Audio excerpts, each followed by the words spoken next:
Well, good afternoon, everyone.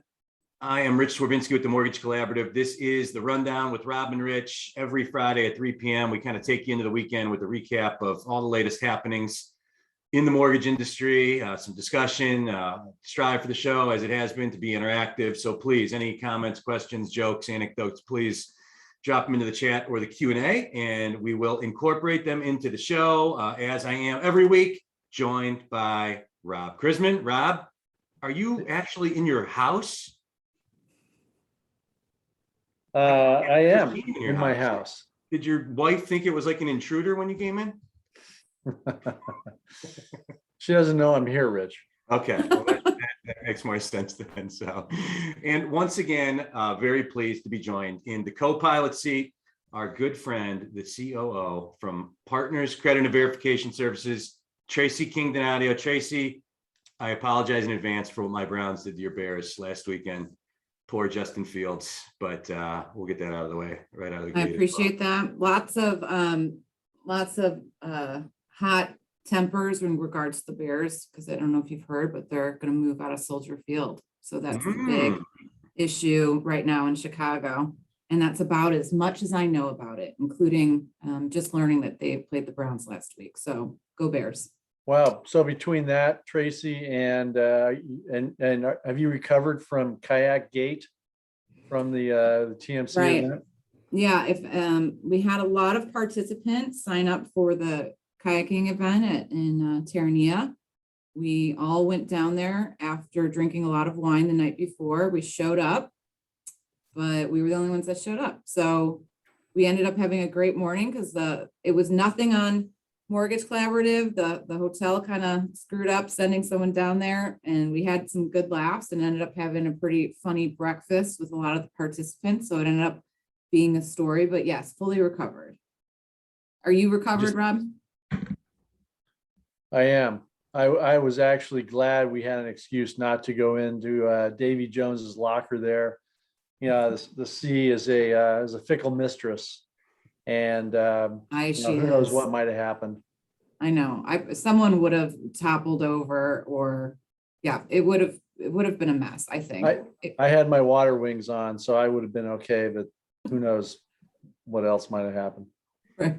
I mean, you like at a resort that great. The resort is like so amazing. They evidently don't even feel like they need to send the kayak instructor down for the scheduled kayaking event. But it's this property. Like they could have kicked me in the nuts as I was checking out. I would have went back to the next week. That place was so nice, honestly. So no, I think that was the one thing that didn't work. And as Rob said, I did have a little bit of, oh, we want this to happen, but do I really want to get out there in the wind and kayak right now? The answer was no, but it still would have been fun. But either way, I'm super happy to be here today with you guys.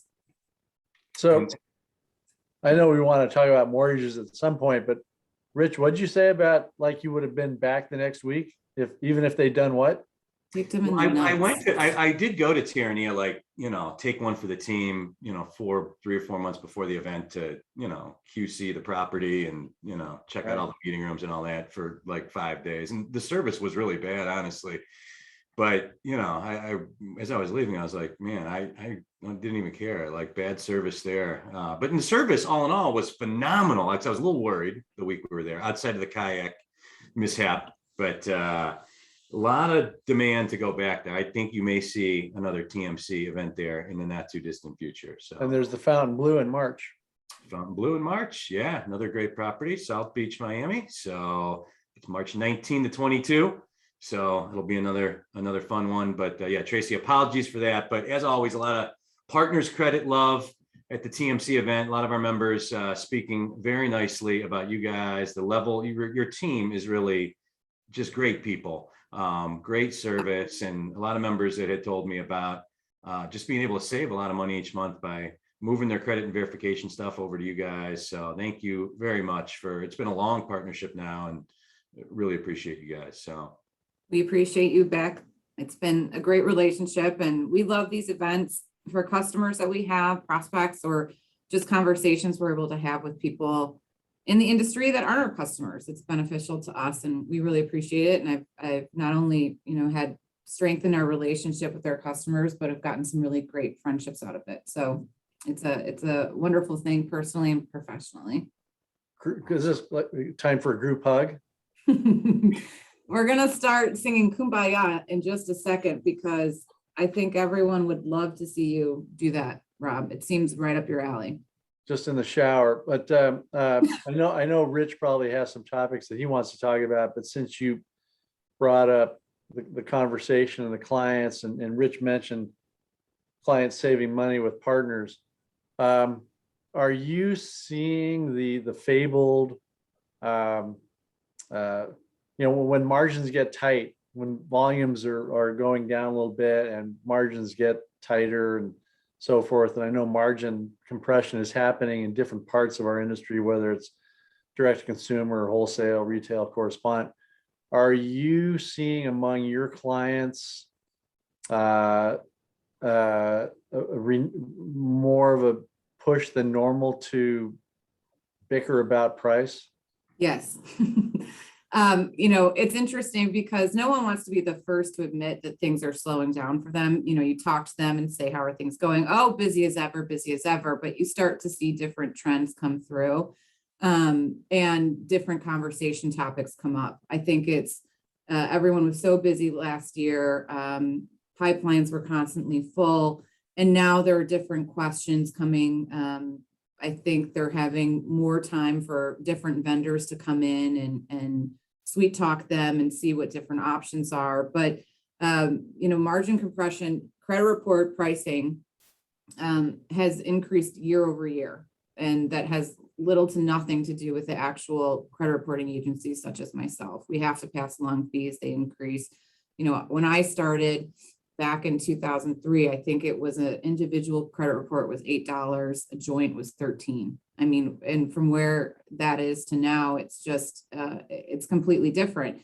And it's still a key point of entry for all of our customers to reach out to prospects of borrowers they want to work with. So they have to pull. So I think a lot of what our customers are looking at, it's that margin compression, and they're looking also now into different methods to get people in the door, because I think it's starting to slow down in terms of people just coming in because rates are low and they need to refi. I think people are starting to think about more on retention post-closing and looking at monitoring borrower data after that, and then also being able to screen for target groups in their areas to be able to get letters out quicker to these borrowers that meet their criteria.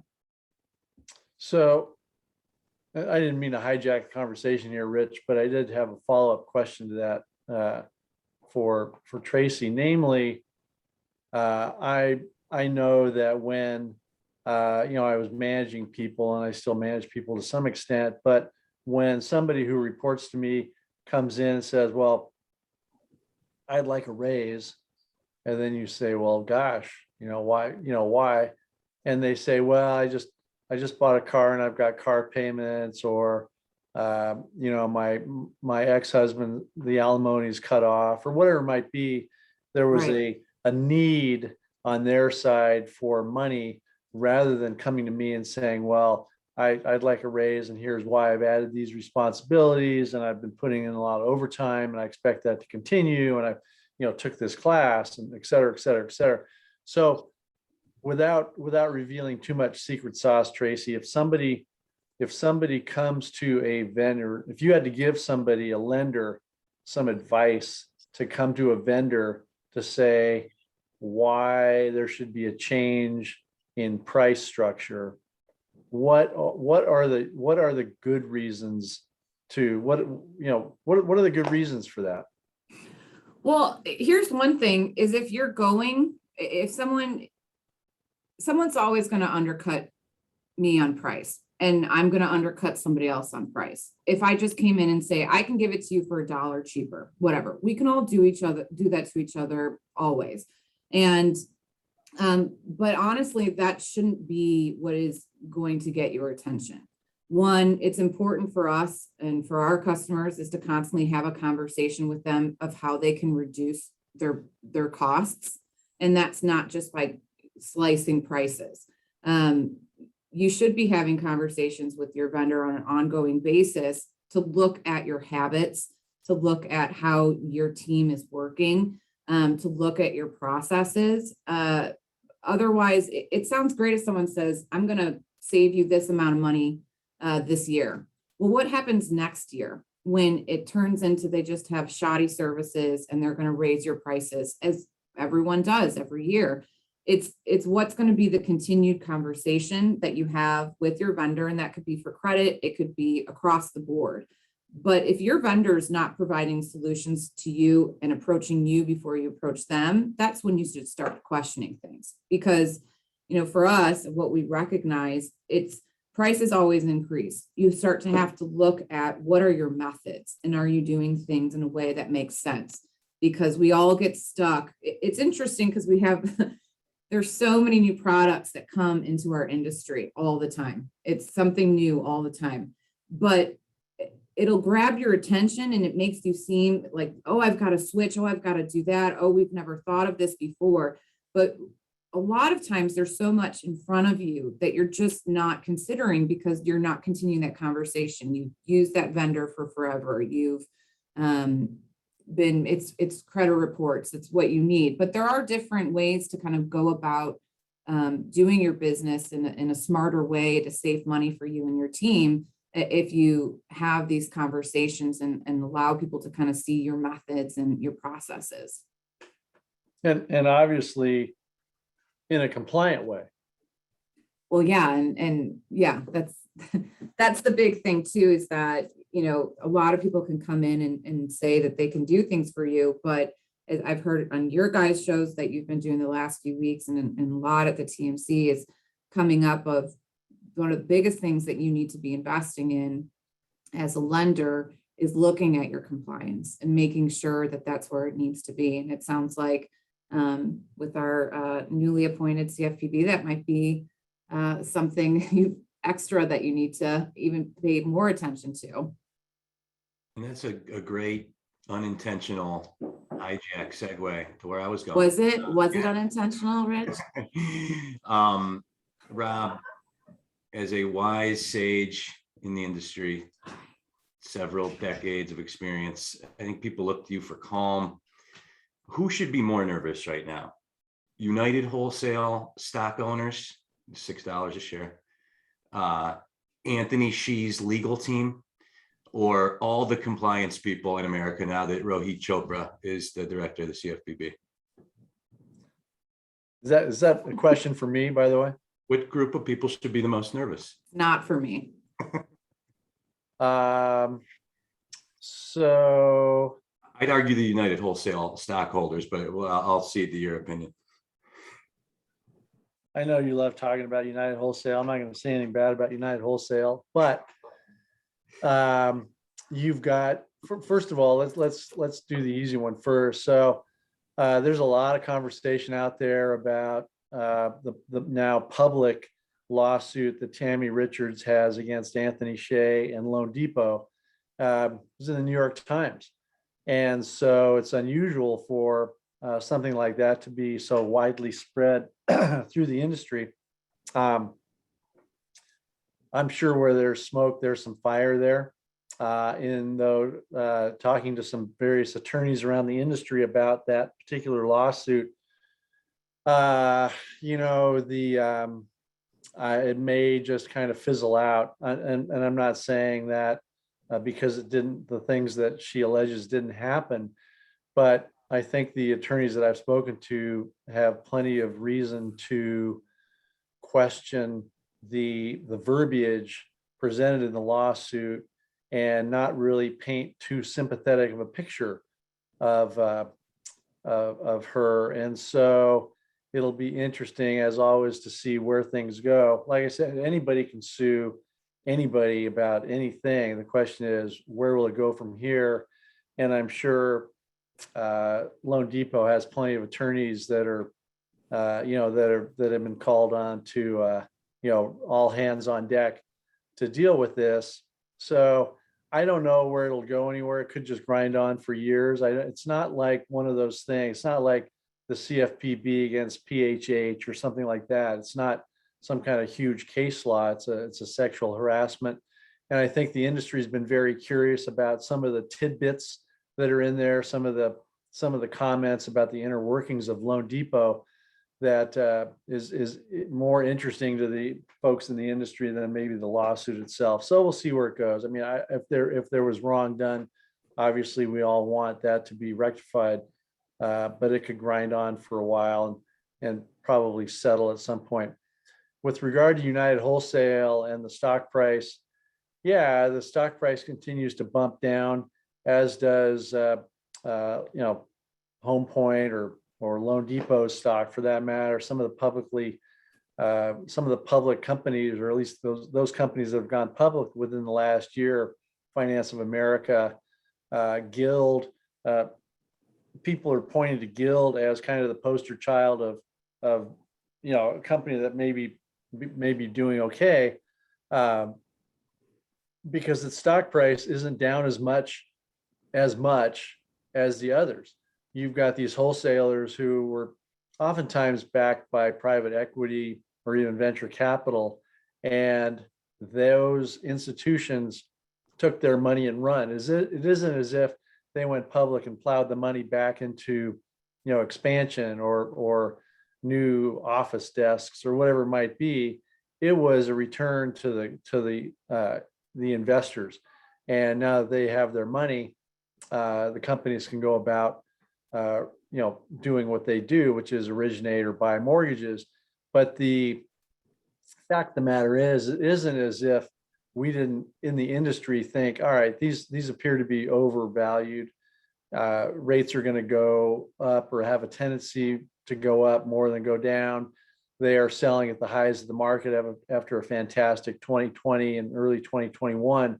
And so we in the industry basically knew what was going on there. The interesting thing is where we go from here.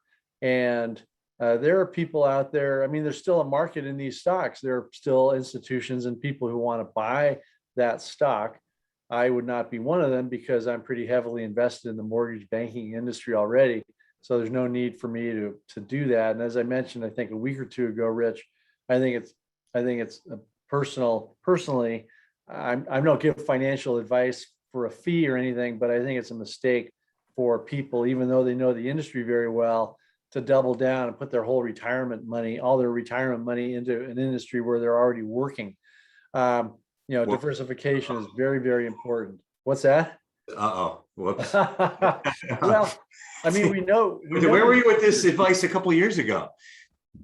Well, I think I mentioned this before. It's really too bad when I travel around and I see an older woman or man, and I say, Frank or Francine, why you're still, when are you going to retire? Well, I can't retire. I had all my money in WAMU, or I had all my retirement in Countrywide, or I had all my life savings in PNC or Fannie Mae or Freddie Mac. And gosh, so I've got to work, Rob. That's why I'm still working, because I've got to. So you don't want to hear that. You want to diversify a little bit. But yeah, I don't know if I'd be a big buyer of any publicly held companies right now, especially if your livelihood is being earned from this business. So yeah, United Wholesale stockholders, SPACs in general, they've really, the popularity of using a SPAC to go public has diminished as the months have gone by in 2021, which is interesting.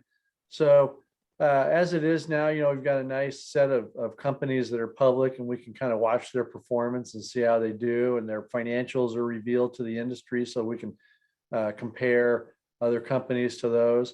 So yeah, I mean, it kind of is what it is, but would I buy any of that? Probably not. You're sticking to water, right? Isn't that what you said? You're investing your money in water? Water, right? You said that before. These are heavily invested in water companies. Well, but it's so boring. It's so Right. boring, Rich. I mean, it's they pay their little dividends, and it's just no one's shooting to the moon. It's not like Apple Computer or Google or Amazon. But like I said, if push comes to shove, I can go for a week or two without getting the newest Apple product. I can't go for a week or two without clean water. So, when things get rough. And it's Water been a down. tough week for all stocks. Oh, I've just been staring at my screen like crying all week, including mortgage stocks. But Chopra, so what I've heard, and we've invited him to speak at our 12 Days of TMC event coming up, and we want him to. And I like open mind, totally open mind. I judge people by their actions only and nothing else. What I've heard is that, like, when Biden coalesced all the Democratic candidates behind him, when there's like 6 of them, Buttigieg ended up getting transportation secretary. Bernie Sanders got all kinds of policy, to get people to drop out. They make them promises. I heard that Elizabeth Warren, it was, we'll get your guy Chopra ahead of CFPB, because that's her baby. You heard any of those rumors? Yeah, unless Tracy, you want to jump in, or should I take this? No, go ahead. So it's interesting because this guy is only 39 years old. And to have been involved in the formation of the CFPB 10 or 12 years ago, he was in his mid-20s, late 20s.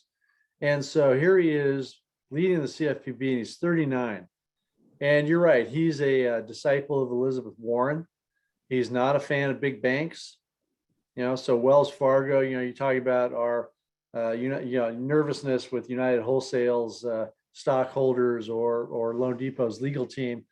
If you're a big bank and you're watching this happen, you have a right to be nervous to the extent that you're not doing something right. If you're doing everything right, then so be it. The problem with big banks, as we all know, is that they're so huge and there's so many moving pieces. It's not like a little 20-person mortgage company or a small servicing institution. These big banks have so many moving pieces that it's very difficult for compliance people to really keep up on things. And the latest big fine against Wells Fargo reminds us that, even though you might be trying to do the right thing, you might not always do it. If you're a mortgage servicer in our industry, there's not necessarily a target on your back, but you need to be careful about what you're doing and making sure that your I's are dotted and T's are crossed, and make sure that you are adhering to the rules and regulations and customer service, not regulations, but just, treating the customer well and trying to, taking care of complaints as soon as you can, because, the CFPB is very interested in forbearance, very interested in how servicers are treating their clients.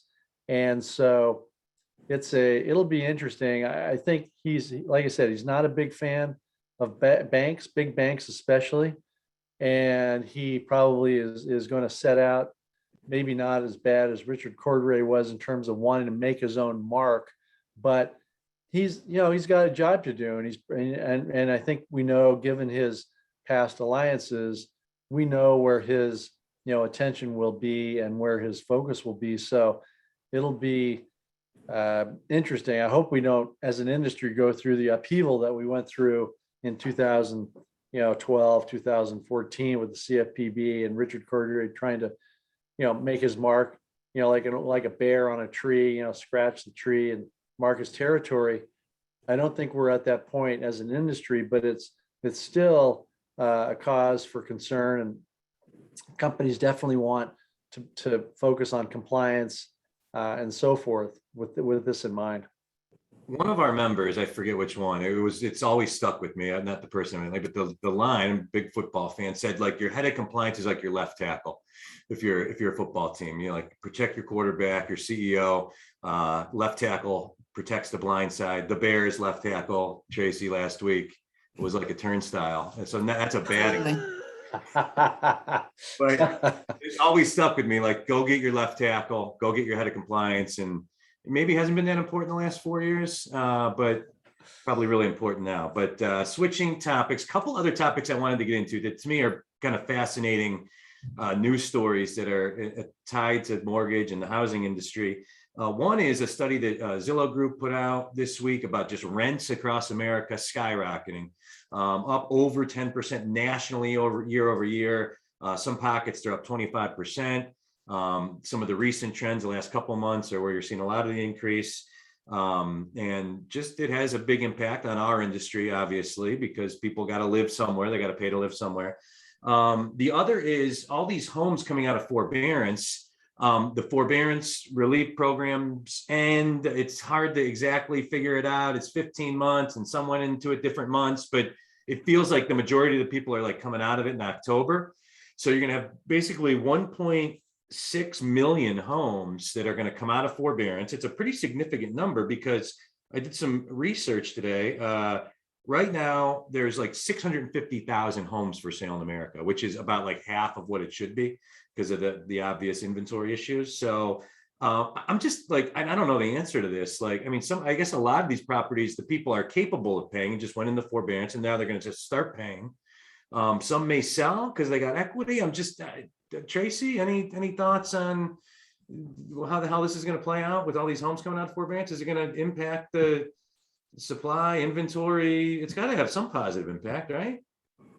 Yes, or, I think at the same point, and I might be wrong, the student loans that had been paused are also supposed to kind of come back and they have to make payments. So we'll see what happens from that and if there's going to be delinquencies that start showing up on credit reports or, how people can move towards that. I mean, you had a lot in your question, so I don't know if you want to focus on the rent side or the inventory side or all of it mixed together. But, I was reading an article, even as rents go up, as home prices go up, as first-time home buyers are trying to get their home, they're in competition with landlords that are buying up these properties so that they, for the borrower that thought that they were going to, have a $1,400 mortgage payment, the landlord came in, got that property, swept it up. So they didn't have a chance so that they could charge rent for $1,900.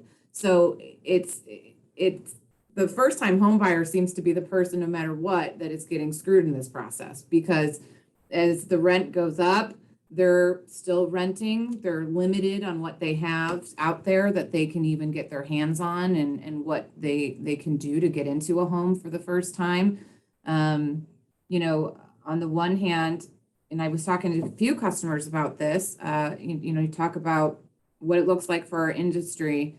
If rates go up a little bit, but property values are still going up, people are still going to look to do their refis because, they'll have more equity in the home. So it could be a positive, but the real suffering is going to come to the person that's looking to purchase a home outright. I think that's where we have to kind of look at what we're doing and how fair lending can work for these individuals, because it's kind of squishing it smaller and smaller as we go by. This is the Rundown with Rob and Rich. I'm Rich Swerbinsky with the Mortgage Collaborative, joined as always by Rob Krisman. Also this week, joined by the Chief Operating Officer of Partners Credit and Verification Services, Tracy King Donadio. Rob, prediction, thoughts on all these homes coming out of forbearance? Be more positive than I was, Rob. I sounded negative. Nancy, you can be a little more cheerful. Debbie Downer, negative Nancy, probably a few more names out there. No, I would, and Rich, to your wide ranging question there, and Trace, just so you know, Rich is good at about asking like 8 questions in like a paragraph. I've seen the show. It kind of felt good that I got to say that back to him. I usually watch you say, so where's the question there? And I felt like I had my moment. No, Rich, I mean, it's right. Rich is spot on because there's so many issues that we can talk about. With regard to this, Rich, I'm still bullish on real estate values. I've been bullish for a while. I was talking to somebody this morning who has an acquaintance who is in forbearance. And I said, what's going to happen there? And this person said, well, they are going to see where it goes. But as a stopgap measure, they've got hundreds of thousands of dollars of equity in their house versus what they owe, and they're going to sell their house. And they'll be a buyer. They'll be a buyer. And a lot of the people who are in forbearance, it's not like the $3 million Park Avenue condo that's in forbearance. It's going back to some of the issues that we had back in 2008, 2010. It's a lot of those lower level starter homes, almost 3-bedroom, 2-bath, 2-bedroom, 2-bath in a tract home out outside of Phoenix or Las Vegas or wherever it might be. Now, granted, there are a lot of homes around the nation in forbearance, but they are typically at price points that will encourage other buyers to come in, other first-time home buyers, and or B, there and or people who want to own a rental house or more rental houses. So I think that initially a year and a half ago, oh my gosh, forbearance, it harkened back to people talking about foreclosure. When are we going to get this tidal wave of foreclosures? And this was 2008, 2010. Oh my gosh, it's going to swamp the market and prices are going to plummet even more, et cetera. And that didn't turn out to be the case. This time around, when you look at the MBA's forbearance numbers or Black Knight's forbearance numbers, they basically have done nothing but go down gradually over time. And so the forbearance people are back at work, Yeah. they're back at work, and or they're saying, well, I've got $200,000 of equity. I bought this house for 200, now I can sell it for 400. And there's bidding wars out there at this price level. And so, yeah, as we know as an industry, not everybody deserves to own a home. Oh my gosh. Oh, we Yeah. got visuals. We got visuals. And so not everybody deserves own a home. And so those people in forbearance, yeah, they can figure it out. It's not, they have options. And Well, go ahead, Sorry, Laura. Tracy. I was going to say, I thought I read a study or heard a study that said that by the end of the year, the jobs that were lost during COVID will be recovered by the end of this year. I don't know if that's right or wrong or whatnot, but I don't know if some of the people that are in forbearance still are just going the full time, whether they need to be there or not. They know that they have it available to a certain degree, and why not ride this wave? Because we can, have that extra income per month and it's just getting tacked on to the end of my mortgage. I don't think they're thinking, it's that kind of instant in the moment. Well, yeah, I'd like more money in my pocket today versus who knows what's going to happen, 15 years from now. So I think that there probably is a significant amount of them just riding this through. I got one buddy in forbearance and he's completely capable of paying. He's one of those guys that like government, and he's just been taking that money and like betting it on Reddit meme stocks every month instead. So he's like, I don't know how many people are like him that are just 100% capable of paying and are taking. I think a lot. I don't want to speculate, but I do think there's quite a bit, especially as Rob says, that it's been tapering off slowly. It's not as if there continues to be a need. I think it's just following through, and unemployment rates, of jobs that are out there, especially in the income range that Rob's speaking of, it's not that there doesn't seem to be opportunities there. And I don't want to speak in total general terms and have a completely unpopular opinion, but What I think, Rich, is interesting, you have this graph up here from realtor.com about active listings. There are more realtors than there are listings out there. I mean, what does that tell us? The market is either A, has too many realtors, which is arguably true, but B, things get snapped up at many price points around the nation. Things get snapped up either by first-time home buyers or people who want to buy a rental house. So, yeah. Fascinating. And for those that are listening to this as a podcast, I've got a graph up right now that's realtor.com actually came out with they did their, I think it's monthly like housing market study. They released it yesterday. It's worth Googling, and maybe someone from the TMC team can Google it up and put the link in the chat. But it's a really fascinating look at the current state of housing. Pretty comprehensive report that goes through everything. Obviously, median listing prices and listings and new listings and stats on how long homes are staying on the market. But the graph that I have up right now is just active listings, which is about right now 650,000, actually up about 150,000 from the spring. But as the graph shows, just down more than half of what listings were 3 or 4 years ago. And I just, man, you talk about all these initiatives that we have that are out there related to affordable housing, of which there's none to buy. You talk about the fact that builders are still not building nearly, like there's still supply line issues. We know a lot of builders. We got 7 or 8 builder-owned mortgage companies that are parts of TMC. Talk to them fairly regularly. Builders are building homes. Sure, they're building homes, but not even at the level they should be. Forgetting about the catch-up that they have to make for the last year and a half and the 5 years before that. So I just, again, we were talking about this problem getting worse 9 months ago on this show, and it's getting a lot worse. I don't see anything out there that is preventing this from continuing to get worse and worse until there's major problems and you're going to need major government intervention before it's too late. To me, this really seems like an issue that should be handled right now. And I'm not a big government guy at all, but it does need some government intervention in my mind. And it was good. Sandra Thompson, when this was brought up to her at our conference last week, she perked up unlike any question we asked her, which to me was promising. So Yeah, the question is, what does that look like, and she didn't have answers for that, nor did I expect her to. It's a complex topic. We've talked about some issues on this show before that could certainly help the issue. And there's no The one. Stravinsky plan.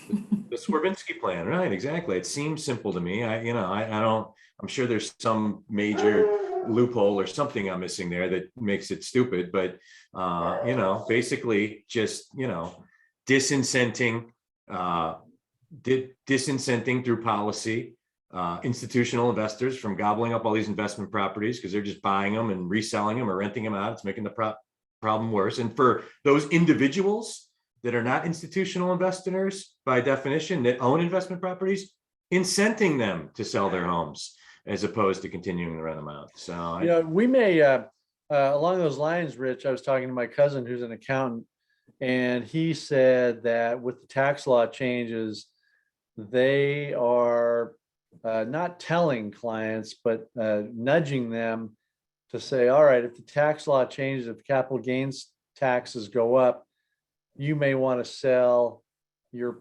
property before the end of the year. And there's some discussion about whether or not there's a September 13th date for some of these capital gains tax changes to take effect, or whether it might be the first of the year, and how that plays out. But maybe that provides some motive for some people to sell. But when I talk to owners of rental properties, they're very happy. I mean, they view it as they have had a property that's appreciated. They expect it to continue to appreciate, and they're providing a home for somebody who either doesn't want to own a home or isn't ready yet to buy a home. And so they say, well, we're giving the Smiths or the Nguyens or the Nanas or whoever, a place to live until they save up for a down payment or whatever it is. So the rental owners out there, I think, aren't in any big hurry to sell. I think it'll be interesting, and that goes not only for mom and pops, but also for the Colony Homes or Blackstone. Some of these huge companies that own tens of thousands of houses, they aren't in any hurry either. Well, they're reaping the benefits. Of course, they're not in a hurry. Right. They're able to raise their rent because people can't buy houses. They're the competition for those first-time home buyers. So they're reaping the benefits, even though they're paying for more. They can jack up their rent prices right now. So yeah, they're going to stay. So I guess to what Rich is saying, there's two parts of it. Is there's not the inventory, and then there's two of looking at how we can get, and what we all talk about is selling the dream of owning a home. That's supposed to be the base of what we all do, is to get people into a home and to live that dream. And the farther if you're looking at the inventory, if you're looking at the competition, if you're looking at the renters that want to or the landlords, obviously, that want to have that going, it's what about the first-time home buyers? What about the people that are trying to get in there and create a life for themselves and aren't able to do so? Yeah, I think that the best thing that lenders can do right now is have a good working knowledge and a good offering for first-time home buyers, to know what kind of down payment assistance programs are out there that they can avail themselves of, and to be able to, spring into action when Mr. and Mrs. Wong come through the door and they have never owned a home, and they're both 28 years old or 32 years old, and they've saved up $5,000 or $10,000 for down payment. What can that lender do for the Wongs? 100%. What's that? I said 100%. And you're talking about things slowing down a little bit. I think the differentiator for a lot of lenders is going to be for working with the Wongs. It's going to be who's the one that's looking at how to help a home buyer in a way that's not just your perfect vanilla file. And I think that's what's going to separate people. And that's what people need to start looking into right now in terms of, the effort that they put into the borrowers that they're working with. Yeah. Reminds me of a joke, something about two Wongs don't make a right. But anyway, That's save that for Probably, another. someone episode. is probably, yeah. It looks like we're going to get help from the agencies, clearly, Fannie and Freddie, on the margins, on products and guidelines and down payments. There's clearly going to be some relaxation coming there, but again, there's no homes. To me, we're heading towards just a train wreck. Biden's got some great ambitious people in these housing roles that are just, we heard Sandra speak last week, that are just like, let's go, come on. They are full of piss and vinegar and ready to enact in their mind positive change. But it's like, there's no homes. I don't want them enacting change in my neighborhood, Rich. But and then the same people that want to be homeowners, the people they want to help that are currently renting because there's no homes, because there's no affordable housing, because nothing's being done about it, they're seeing their rent go up. Like the Zillow report we just saw, rents are skyrocketing. And why wouldn't they? You talked about your landlord buddy. He's happy as a pig in shit. He's, his value of his home's going up. He's raising his rent. It's like he knows values are going to continue to go up because he's smart, or she's smart, and knows that the lack of supply is going to continue to increase the value of his property. So, So basically we're back to where we started, which is we just need to eat some dark chocolate and drink some wine. That's how. Yeah, I was going to warn you, Tracy, that when the show's got 30 seconds left, Rich starts swearing like a sailor.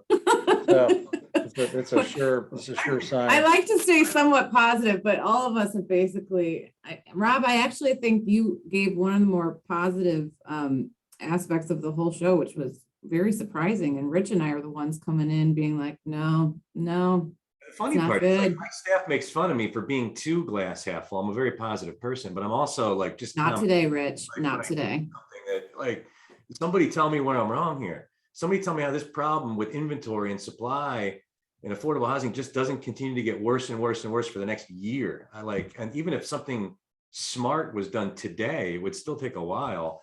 So I don't know. It's a quagmire, Rich. We